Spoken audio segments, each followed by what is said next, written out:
This is Sandy Shellis with Environmental Coffee House, and tonight I am going to read something that an esteemed friend online wrote.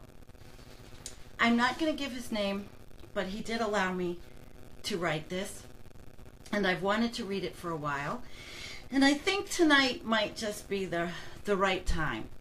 It's an interesting piece, and I think that you're going to like it. It may be a little bit disconcerting or a little scary, but it's a good piece. So if you want to share, share. If not, just sit back and listen as I read this. The real foresight for humanity's near future is further worse than of the mega damages of rapid climate changes. We real rational thinkers have to stretch much beyond the climatologist's specialization, narrowed, specialized view. Reality is multifaceted, interconnected, and vastly broad, intricate, narrow, specialized conditioning. Even if you are American, Israeli, or Iranian, reality does not give a shit to our narrow prejudice conditionings. When the bill comes, we will be forced to pay. Here are some concerns of the factual, multidisciplinary challenges which are coming at once upon our civilization. Being rational, realistic, and a scientist, and having 37 years, this person did, of multidisciplinary experience living and working in multiple countries and cultures, conditionings around the globe, I have no doubt that our civilization is collapsing in mostly all fronts. The financial markets are clearly manipulated. Politically and diplomatically, we are in a shameful garbage state. Morally, ethically, respectfully, humanistically, etc., we are disgraced. We exploited and destroyed our planet in every way we could. Commercially, it is all about making as much money as possible and stepping over others' heads. Militarily, we are invading sovereign countries and slaughtering people left and right. Educationally, agendas are manipulated for us to become obedient servants, workers. Religious faiths are clashing. People almost everywhere became Orwellian robots, semi-consciously twittering, chattering, Facebooking, playing games, and talking gossips and bullshit on their cell phones. Our planet is in an increasingly climate chaos. Businesses are closing and jobs mingling. Our air, waters, junk, and GMO foods are poisoning us. Selfishness, egoism, and egocentrism are rampant everywhere. Cost of health care, it's exploding. Retirement and pension funds, they're doomed. States and countries are broken. Famine and malnutrition affect at least 1/4 of the global population. In the late 1800s, our population exploded exponentially. From 1.5 billion to 7.1 billion humans. And soon, we will reach 9 billion. 9 billion people. And with their myriad of growing demands, desires, and necessities, that with the lifestyles we live and or seek, it's obviously unsustainable. Pollution is everywhere you look. Pornography and sexual exploitation are at the peak. Bullshit, garbage, egocentric celebrities are treated like demagogues. Crimes are spreading like virus. Terrorists, many financed by the powers at be, Saudi Arabia, US, UK, etc., is ticking at a faster pace. Innocent refugees who lost everything are flooding other countries. More powerful and mortiferous armaments are constantly being developed, and sales are booming. Mind control techniques are improving and becoming more effective at an alarming rate. Privacy is gone. You are watched everywhere. The Big Brother previewed became a Tyrannosaurus Rex. News media are not trustable. Cyber attacks are becoming daily events, and more widespread lies and false appearances are all over the place. We have been bombarded by all types of undesirable advertisements. We are extincting 200 species a day. Our fisheries are almost all overfished. Wildfires, heat waves, cold blasts, desert sandstorms, and flash floods occur daily. Virus and diseases and springing out more frequently. Corruption spread like a tomato. See Brazil with the greatest government, big companies' corruption in the world's history. Multi-billion-dollar money-making sports are maddening, blinding and manipulating the masses. Football, baseball, soccer, Coliseum-type brutal fights.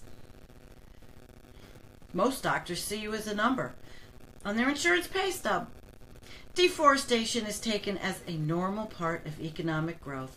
And maybe we only have 20 to 25% of the original global vegetation still standing. Sea level is rising at a faster pace. Almost all years in at least the past decade is warmer than the previous one. Arctic sea ice is rapidly mingling. Oceans are becoming each time more acidic, warmer, expanding in volume. And the global main currents that help in balancing the world's climate are shifting or slowing down. Various types of drug usage are worldwide spread. Contrabands of good and trafficking of people or their organs become countless. I could go on and on and on. It is obvious for any rational thinking mind that our civilization is rolling down the hill at a faster speed. The mighty dinosaurs, Babylonians, Sumerians, Assyrians, Mongols, Greeks, Romans, Mayans, etc., went through basic extinction. Why would we be so arrogant and naive to delusionally think that it will be different with us? And the unfolding climate chaos just makes things worse. I am not a pessimist, he says. Only absolutely a realist. Open your eyes, beware, and be prepared. That is everyone. The real foresight for humanity's near future is further worse than that of the mega damages of rapid climate changes. We real rational thinkers have to stretch much beyond the climatologists. The specialization and that narrow specialized view. So basically, I really liked it. And I didn't want to read it to be depressing or negative. I wanted to read this because I want everybody to take those words of wisdom, of truth, of what's going on, and put them into action. What can we do to counteract all of those things? If we can. And I do believe that there are things we can do in the immediacy. Every day we talk about them. Every day in our personal lives, the things that we do, they count. There are those that say there's nothing that you can do as an individual that counts, but I don't believe it. Every little thing that I do counts. Every little thing that Trevor does, Trevor Andrew, who came on, he says this motivates me to create more solutions. Absolutely. We will never give up, because that is not in us to give up. No matter how long it is that we have, we're not going to give up. Do you think the people in Houston are going to give up? No, they're not.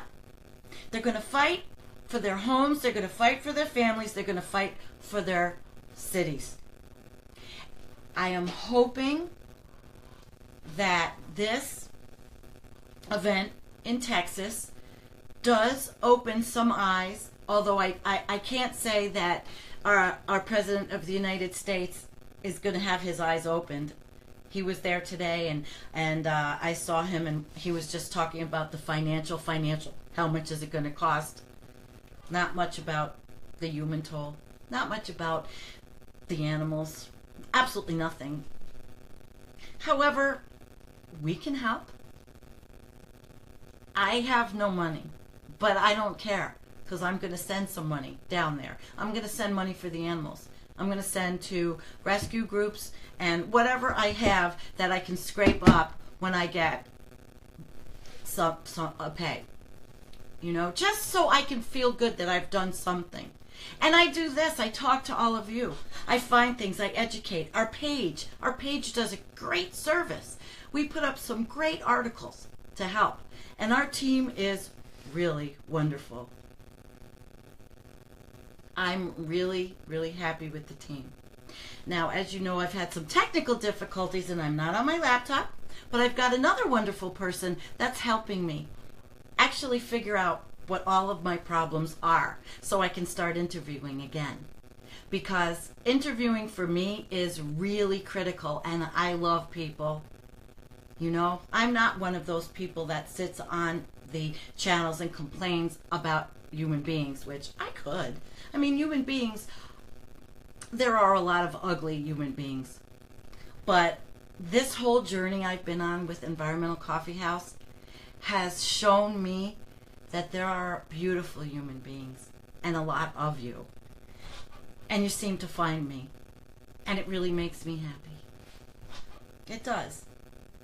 But I want you guys to be happy, and I really, really want you to think of what you're doing every single day that's going to make that difference.